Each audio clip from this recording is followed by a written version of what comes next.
though he can hardly be fully known as he is. That supreme original personality of Godhead, Lord Sri Krishna, expanding his plenary portion as Mahavishnu, the first incarnation, creates this manifested cosmos, but he is unborn.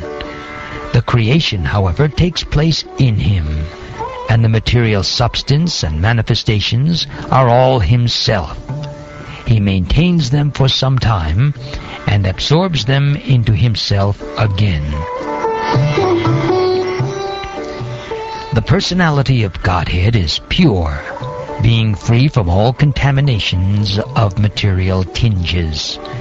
He is the absolute truth and the embodiment of full and perfect knowledge. He is all-pervading, without beginning or end, and without rival. O nodded, O great sage, the great thinkers can know him when completely freed from all material hankerings, and when sheltered under undisturbed conditions of the senses. Otherwise, by untenable arguments, all is distorted, and the Lord disappears from our sight. Karana Navashai Vishnu is the first incarnation of the Supreme Lord, and he is the master of eternal time, space, cause and effects, mind, the elements, the material ego, the modes of nature, the senses, the universal form of the Lord, Garbhodakashai Vishnu, and the sum total of all living beings, both moving and non-moving.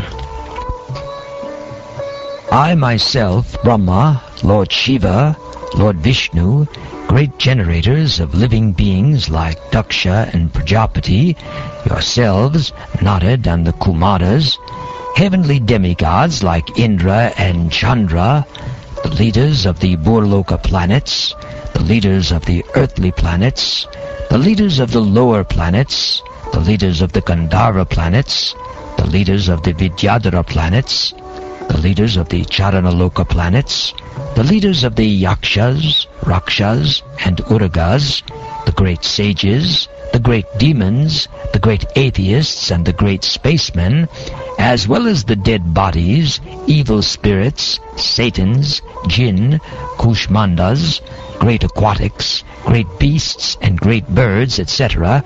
In other words, anything and everything which is exceptionally possessed of power, opulence, mental and perceptual dexterity, strength, forgiveness, beauty, modesty, opulence, and breeding, whether in form or formless, may appear to be the specific truth and the form of the Lord, but actually they are not so. They are only a fragment of the transcendental potency of the Lord.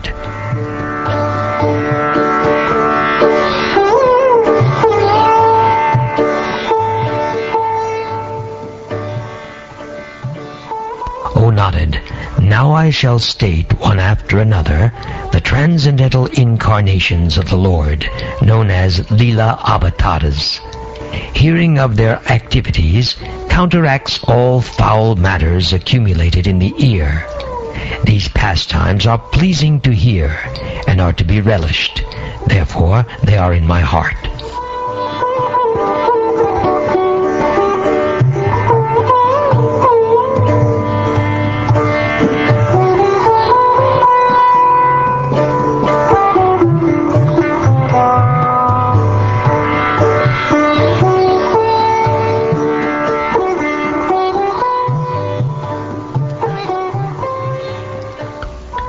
Thus ends the 6th chapter of the 2nd canto of the Srimad Bhagavatam, entitled Purusha Sukta Confirmed.